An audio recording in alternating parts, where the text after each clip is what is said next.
In this sewing tutorial, we're going to learn how to sew a French seam. This is a great seam that finishes all the raw edges of the fabric.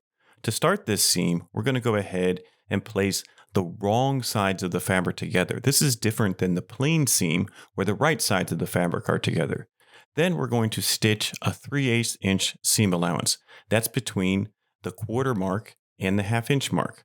We'll stitch a little bit, and then we'll press the reverse lever and backstitch. Then we'll continue stitching down at 3/8 of an inch. If you adjust your pattern, you can stitch at 1/4 of an inch, but that can be difficult on some fabrics. So here we're stitching at 3/8 of an inch. Then at the end, backstitch, raise your needle, and then pull your fabric away and trim the excess thread.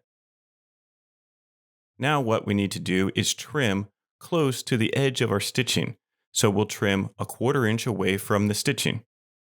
Use your scissors and cut in a straight line 1/4 inch away from the stitching and discard the excess fabric. Then we'll wrap this around so we can see the wrong sides. We'll press this down flat.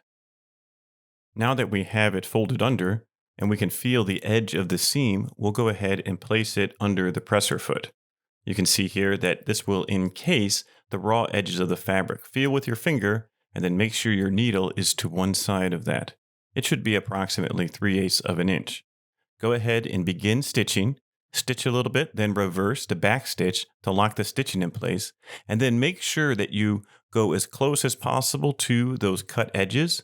Stay straight, but don't let any of them go past your stitching. Otherwise, it will be revealed on the right side of the fabric. Trim your thread.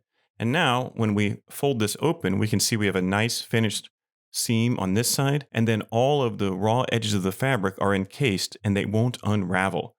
This is a great seam finish and is very simple to do, although it is difficult to do on curves. Once you're done, you can go ahead and press it to one side with an iron. Here I'm pressing it over to the right. Use heat and pressure settings that are appropriate for the fabric you're using, and now you know how to sew a French seam with your sewing machine. Happy sewing!